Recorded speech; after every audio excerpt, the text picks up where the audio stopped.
সংসারে কোনো কাজই ছোট না।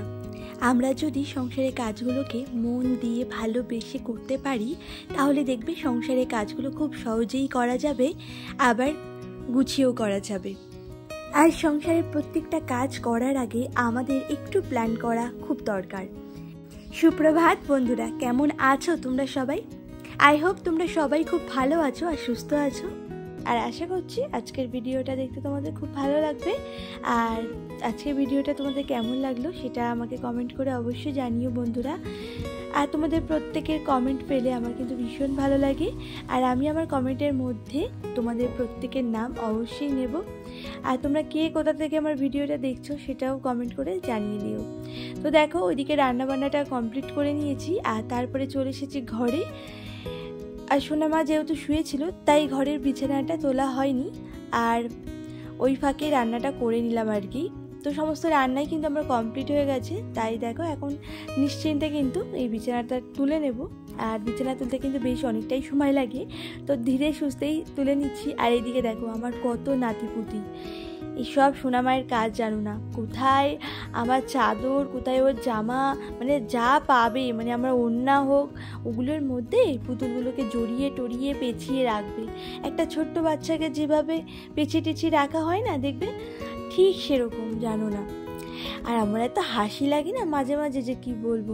আমি তাই ওকে মাঝে মাঝে খচাই, বলি কি এগুলো কার, আরে এগুলো কি আমার নাতিপুতি নাকি? আর তখন রেগে যায় ভীষণ। তো যাই হোক, তোমাদের সাথে দেখো অনেকটাই বকবক করে ফেললাম। এদিকে কিন্তু মোটামুটি বিছানাটা তোলা হয়ে গেছে। তো এখন এই যে কম্বলটা এক সাইড করে রেখে দিলাম, আর তারপরে একটু বিছানাটাকে ঝেড়ে নিচ্ছি। আর সকালবেলায় বিছানাটাকে একটু ঝেড়ে না নিলে না হয় না। বিছানাটা যদিও পরিষ্কারই আছে, প্রতিদিন রাত্রেবেলায় কিন্তু শোয়ার আগে বিছানাটাকে খুব ভালো করে ঝেড়ে নিয়ে তারপরেই আমরা শুই। আবার সকালবেলা করেও কিন্তু আরও একবার করে ঝেড়ে নিই।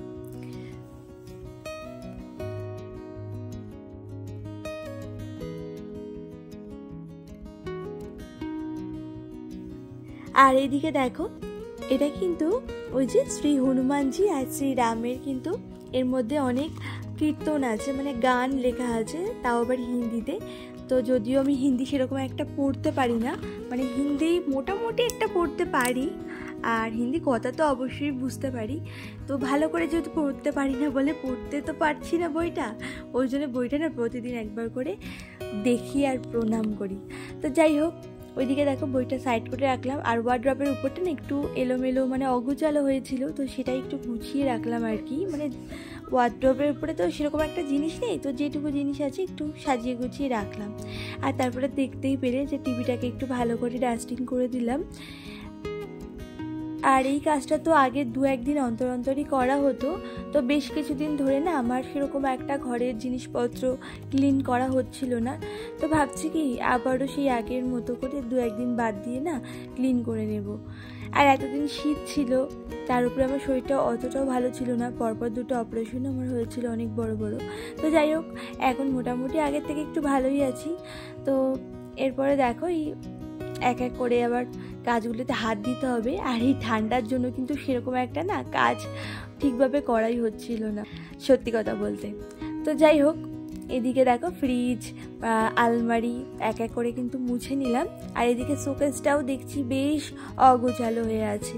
আর একটা বাড়িতে বাচ্চা থাকলে জানোই তো, যতই জিনিসপত্র গুছিয়ে রাখা হোক না কেন, সেই কিন্তু মানে অগোছালো হয়ে যায় আর কি। তো দেখো এদিকে সব জিনিসপত্রগুলো দেখেছো, মানে ক্লিপ টিলিপ এটা সেটা নেয় আর এইভাবেই রেখে দেয় এই মেয়েটা, কি যে বলি। তো আর কি করা যাবে, তো সমস্ত জিনিসগুলো দেখো এখন গুছিয়ে নেব, মানে জায়গার জিনিস আর কি জায়গায় রেখে দেবো। তো এদিকে ওর চুলের গার্ডারগুলো দেখো এই কন্টেনারটার মধ্যেই আমি রেখে দিই, ওই এক জায়গায় থাকলে না খুঁজে পাওয়া যায়। স্কুলে যখন যায় মাঝে মাঝে ওকে দুদিকে চুল বেঁধে দিই, মাঝে মাঝে আবার একদিকেও বেঁধে দিই, তার জন্য তো গার্ডার লাগেই। আর এখানে সমস্ত গার্ডারই কিন্তু ওর, আমি সেরকম একটা গার্ডার ইউজ করি না, খুবই কম করি, মানে আমি ক্লিপটাই বেশি ইউজ করি, আর গার্ডার যখন ইউজ করি তখন ওর থেকেই আমি নিয়ে নিই। তো যাই হোক, এদিকে দেখো এই টুকটাক জিনিস যেগুলো অগোছালো ছিল সেগুলো একটু গুছিয়ে টুছিয়ে নিলাম আর কি।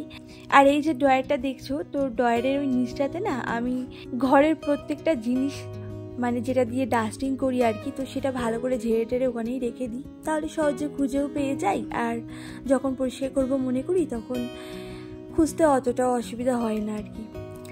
তো যাই হোক, ওদিকে দেখো মোটামুটি ঘরের কাজ একটু এগিয়ে আবার রান্নাঘরে চলে এসেছি।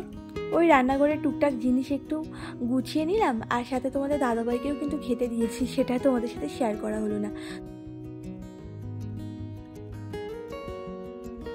তো যাই হোক, তারপরে চলে এলাম ঘরে, এই যে ঘরটা মুছে নিচ্ছি। তোমাদের দাদাভাই আবার একটু পরেই কিন্তু কাজে বেরিয়ে পড়বে, আবার ডিউটিতে যাবে আর কি।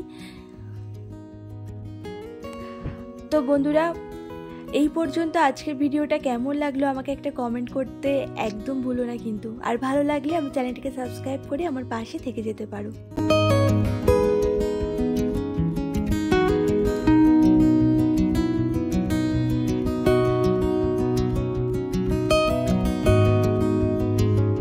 আর এদিকে দেখো, সোনামাকে এখন স্নান করাতে নিয়ে যাচ্ছিলাম, ও একদম যেতে চাইছিল না, তাই ওই পিঠে করে কিন্তু ওকে নিয়ে গেলাম।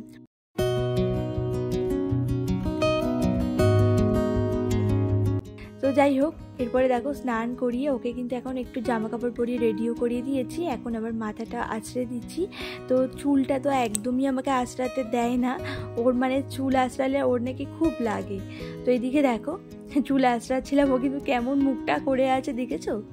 তো যাই হোক, চুলটা যেহেতু ভেজা আছে তাই আর বেঁধে দিলাম না, ছেড়েই রেখেছি। আর এদিকে দেখো একটু টিপও পরিয়ে দিচ্ছি, আর তার আগে না ওকে ক্রিমও মাখিয়েছিলাম, সেটা না আর ভিডিও করিনি। তো তারপরে একটু আদরও করে নিলাম, আসলে ওর মনটা না এখন একটু খারাপ আছে। আজকে তো স্কুল নেই, আর দিদিদের সাথে খেলতেও পারছে না, যেহেতু দিদি আবার পড়তে গেছে, তাই জন্য ওর ভালোই লাগছে না, ঘরে একা একা কী করবে, তাই সেটাই আমাকে বলছিল আর কি। তো যাই হোক, ওকে একটু শান্ত করে তারপরে চলে এলাম ছাদে। এখন আবার জামা কাপড়টা কাচতে হবে। তো তার আগে দেখো, আমাদের ছাদে কিন্তু এখন আবার ছাদ বাগান তৈরি হয়ে গেছে। তো এখানে বেশ অনেক গাছ তোমরা দেখতে পাবে, যেমন গোলাপ, জবা, আম গাছ, আরও অনেক গাছ আছে। আর এই যে হলুদ গোলাপটা দেখছো, এই গোলাপটা তোমাদের কেমন লাগছে আমাকে কমেন্ট করে প্লিজ বলো। এই গোলাপ গাছটা কিন্তু আমি লাগিয়েছি, আর সাথে এই পিটুনিয়া গাছটা। যদিও এখন সিজন চলে যাচ্ছে, পিটুনিয়া ফুল আর বেশি দিন ফুটবে না। আসলে এটা না মাত্র 20 টাকা দিয়ে কিনেছিলাম, এখানে একটা কাকু এসেছিল ওনার কাছ থেকে, তো দেখে না খুব ভালো লাগলো, ওই জন্যই নিলাম। তো উনি বললো ছায়াতে রাখলে নাকি মাঝে মাঝে 2-1টা করে ফুল ফুটবে, আর বাঁচিয়ে রাখতে পারলে সামনের বছর তো শীতের সিজনে অনেক ফুল ফুটবে। আর এদিকে আমার জবা গাছটা তো দেখতেই পেলে, প্রচুর কুড়ি এসছে, ফুলও ফুটেছে। এরপরে কিন্তু তোমরা ছাদে দেখতে পাচ্ছ, ছাদে এই জবাটা ফুটেছে, লাল জবাটা। আর একটু আগে যে হলুদ গোলাপ দেখছিল, ওটা কিন্তু নিচে আমি ওগুলো লাগিয়েছি। আর এই উপরে ছাদে যে গাছগুলো আছে সমস্তটাই আমার ওই ভাসুররা লাগিয়েছে।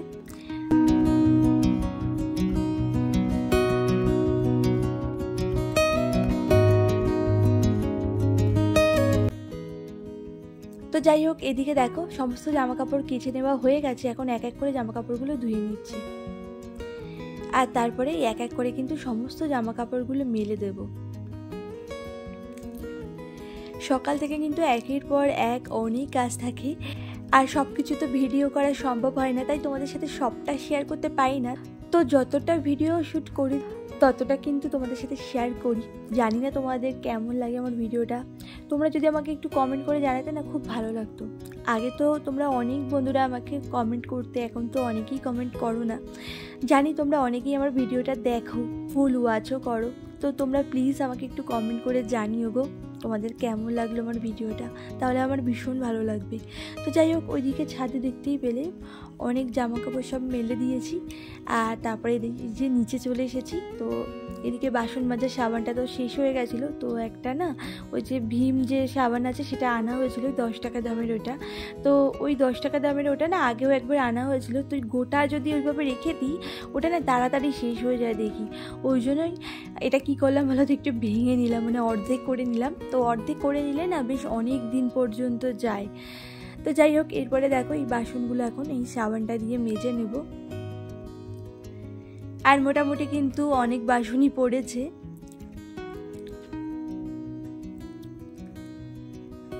আর আমার এই সিনটা এতটা ছোট না যে তোমাদেরকে কি বলবো, সেজন্য রান্নাঘরে এতটা পরিমাণে জল ছেটে, মানে বাসন ধুই তো আর নিচে যেন না জল জল হয়ে যায় পুরো।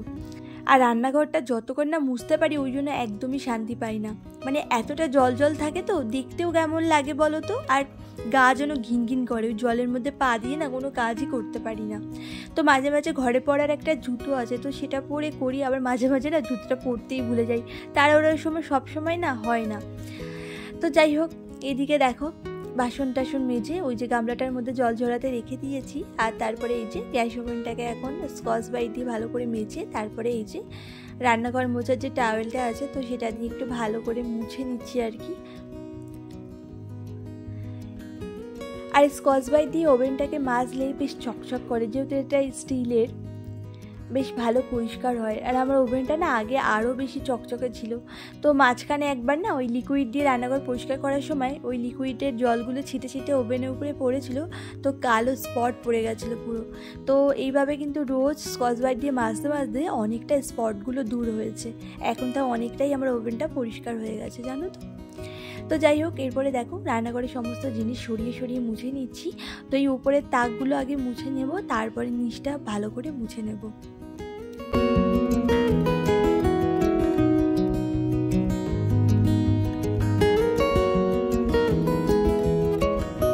তো চলো বন্ধুরা, আজকের ভিডিওটা এই পর্যন্ত শেষ করছি। যদি তোমাদের আজকের ভিডিওটা কোথাও ভালো লেগে থাকে তো প্লিজ আমার চ্যানেলটিকে সাবস্ক্রাইব করে নিও, আর এই ভিডিওতে একটা লাইক দিয়ে দিও, আর পারলে একটা কমেন্ট করে আমাকে অবশ্যই জানিও তোমাদের কেমন লাগলো।